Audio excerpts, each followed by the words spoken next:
Hey guys, Drew told me to make a video explaining the story of Super Ubi Land since the story is such an important part of the gameplay.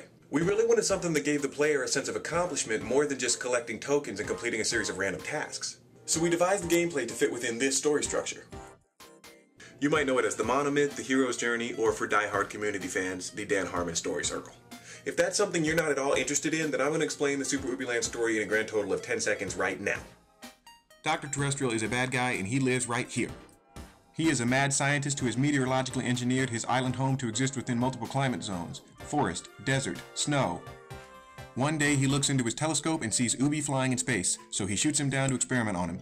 Ubi crash lands in the forest climate zone and sets out to collect the broken pieces of his ship from these enemies. Ubi wins, rebuilds his ship, defeats Dr. Terrestrial, and goes back home. End of story. But if you're like me and you love talking about story structure, we're going to go more in depth into the Dan Harmon Story Circle and talk about our methodology for creating the gameplay of Super Ubi Land. We're going to need the Notion Games whiteboard. This circle represents the character's journey in a narrative. At the first position, the character is being himself. At the second position, he decides he wants something. Wesley wants Princess Buttercup. At the third position, he gets thrown into an unfamiliar situation. At the fourth position, the character has to adapt to his unfamiliar situation. At the fifth position, the character gets what he wanted in the second position. Wesley gets Buttercup. In the sixth position, the character pays a price for getting what he wants in the fifth position. In The Princess Bride, this doesn't actually quite work because it's a love story fairy tale, so the characters don't pay a price for falling in love with each other. You could look at it in a few different ways and say that Wesley gets what he wants much earlier in the story by getting Princess Buttercup from Vizzini and Inigo Montoya, and that the price that he pays is getting knocked on the head. Of course, if you're one of those order chaos guys for the Dan Harmon Story Circle, you're not going to agree with the fact that Wesley gets what he wants by getting Buttercup from Vizzini, because then he's in chaos the entire time that he should be getting out of it, but that's neither here nor there for this. At the seventh position, the character goes back home, but he's changed when he gets there. He's home and changed. Very simple. Ubi's the same way. In Super Ubi Land, we have a good guy and a bad guy. Ubi, Dr. Terrestrial. Good, bad. Let's start with Ubi. Ubi is flying around in his spaceship. And then all of a sudden, boom! Ubi gets blasted out of the sky by Dr. Terrestrial's laser. That's our inciting incident. So Ubi crash lands on the planet. Ubi decides what he wants is to rebuild his ship and get back home. The point of the whole story. Shouldn't be that hard for Ubi, but Ubi is thrown into an unfamiliar situation. All of a sudden, all of these creatures start coming out of the world and trying to stop Ubi. What's he gonna do? He's gonna adapt.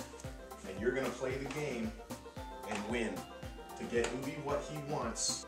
But Ubi's gonna have to pay a price. What price is Ubi gonna pay? I don't really know, because this is more like The Princess Bride than The Lord of the Rings. Seventh position, you beat Dr. Terrestrial, you go home, and you're stronger than when you started. Now let's do Dr. Terrestrial. 1. Dr. Terrestrial is evil. 2. Dr. Terrestrial sees Ubi, decides that he wants to experiment on that little bitty alien man. So he blasts him out of the sky.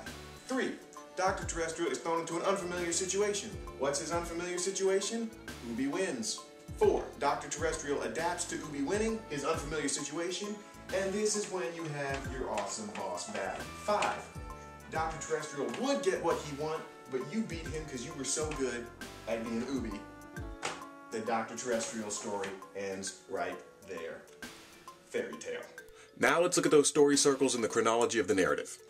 This line represents the whole story from beginning to end. Everything on top of the line is Ubi, everything below the line is Dr. Terrestrial. Both characters begin in first position. Then Dr. Terrestrial sees Ubi, decides he wants that, blasts Ubi out of the sky, Ubi falls to the ground, Ubi is now in second position. Ubi goes after the pieces of his ship, but finds that they're being guarded by large boss creatures. He considers that an unfamiliar situation.